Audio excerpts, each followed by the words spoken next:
it is, and I hope you're having a really enjoyable lunchtime. I'm sure you're enjoying. Looks like there's some lovely chicken over there. We can smell that from here. That's fantastic.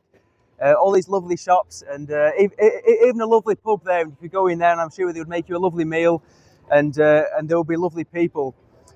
Now, I just want to simply share a message with you folks here that perhaps would resonate with you. I talked to lots of people around today, and many of them would say, I've had disappointments in my life. Many people would say, I don't know if I can believe in God anymore because of something that's happened in my family. Many people would say, I don't know if I can believe in God anymore because I've been let down. And I just want to simply reason with you, just for a short while, about some of the reasons why people might, or maybe this is you, maybe these are some of the reasons why you're disillusioned with God. The first reason is, some people say they don't believe in God. Maybe they wouldn't say this out loud, but I would say that many people don't believe in God because of deception. Now let me ask you a question now. If 90% of the people in the UK said that the moon was made out of cheese, would you believe them? And you may say, well, that's a silly question, Charlie. Of course not. If 90% of people in the UK said that God didn't exist, would you believe them? Would that be good enough for you? And you would say, well, I don't know what you would say to that. Maybe you would say, well, I go along with the flow. I follow the majority. Surely the majority must be right. But is that true? There's a verse in the Bible that says that what can be known about God, what we can understand about God, can be seen from the creation. In other words, just like you couldn't get that bus, or just like you couldn't get this building, just like you couldn't get Cafe Nero from nothing, there had to be a mind behind it. What the Bible says is that every house has to be built by somebody. And that makes sense, doesn't it? Tell me if I'm wrong. Every house has to be built by somebody. And you would all say, of course, Charlie, of course. So why is it that today many people will say, we believe the earth came from nowhere? Many people will say that we came from evolution, that there was no mind behind the minds that we have. Maybe that's you here this afternoon. I would just ask you to consider, have you been deceived? Have you been duped into believing there's no God? And let me ask you this.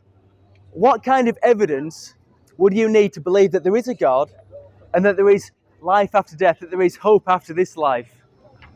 Maybe you would say, well, if somebody that loved me came back from the dead and told me that there was life after death, that there was a God in heaven, then I will believe.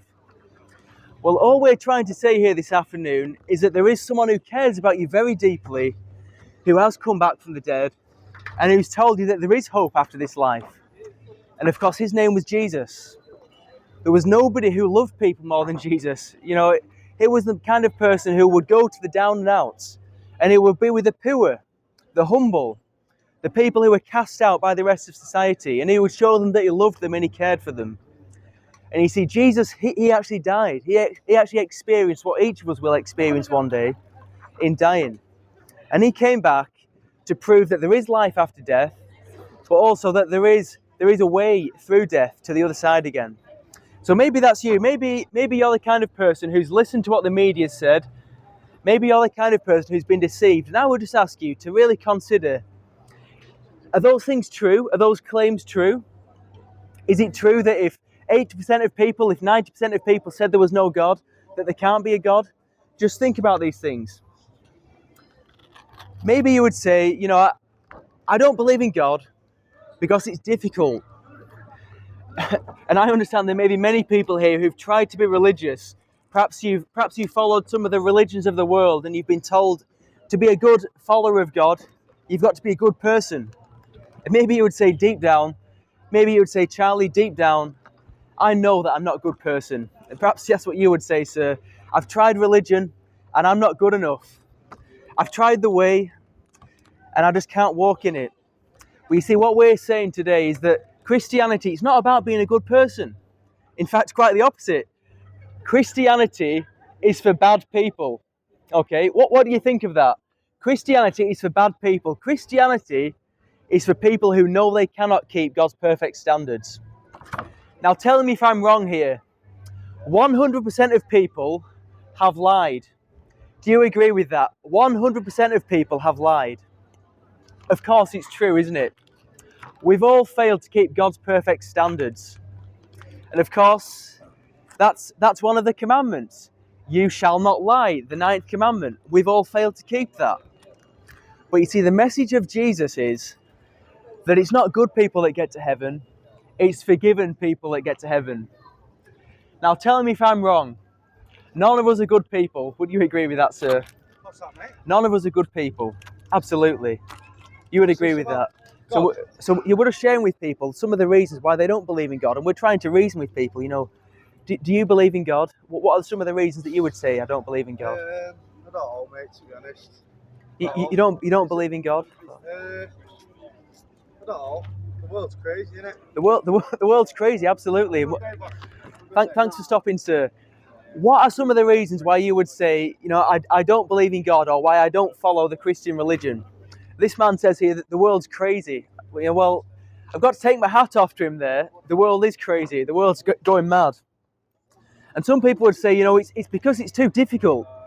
And what we were just saying before is that with Christianity, it's not about trying to be a good person, but it's actually about having a relationship with the God that loves you and cares for you.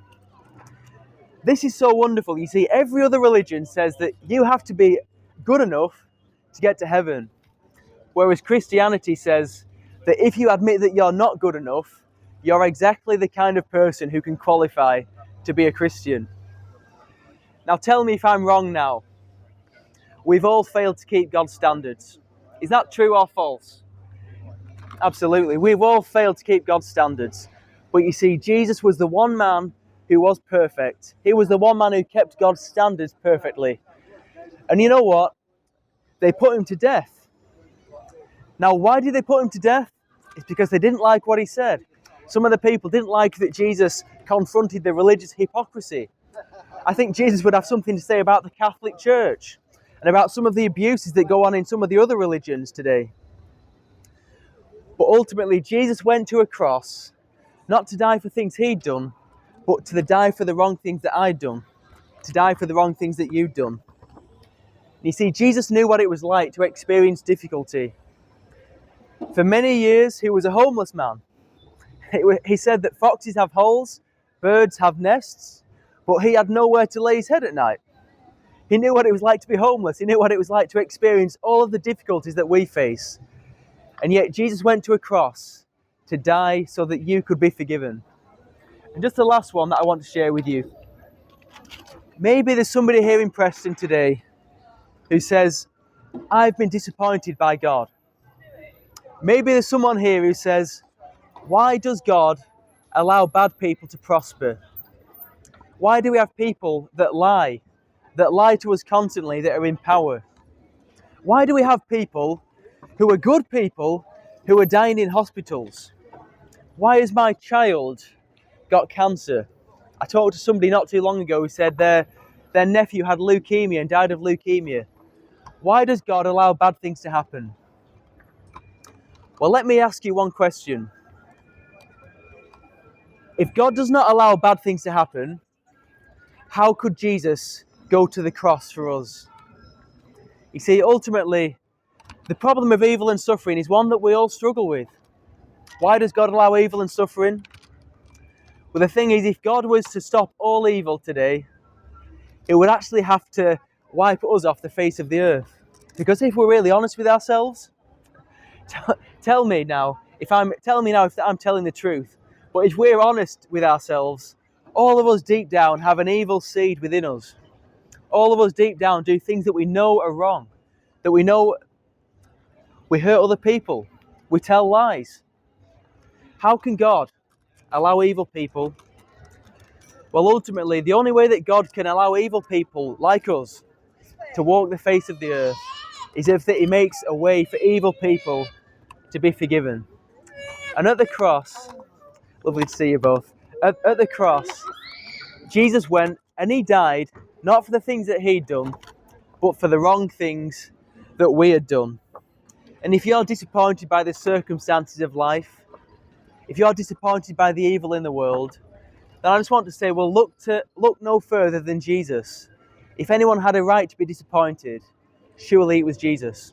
He never did anything wrong, but he went to a cross to die for us.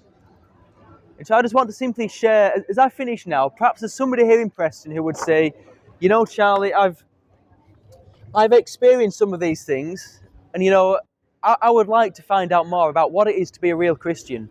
I would like to find out more about if the Bible really has the answers to the deep questions that I'm asking. If that's you here this afternoon in Preston, can I just offer you, very, very humbly offer you, a portion of the New Testament. So this is an eyewitness account of the life of Jesus, and it simply shares about the struggles, the disappointments, the difficulty that he went through, but how he went through death and how he came out the other side again. Maybe there's even someone here who's had a bad diagnosis from the doctors. And I would just say, Jesus is the only one who can get you through the other side of life, the other side of death, and to be with him forever in heaven. So thank you so much for stopping to listen. And please do come and have a chat with us. Please do come and take a free copy of John's Gospel if you're willing to have a read with an open mind. Thank you.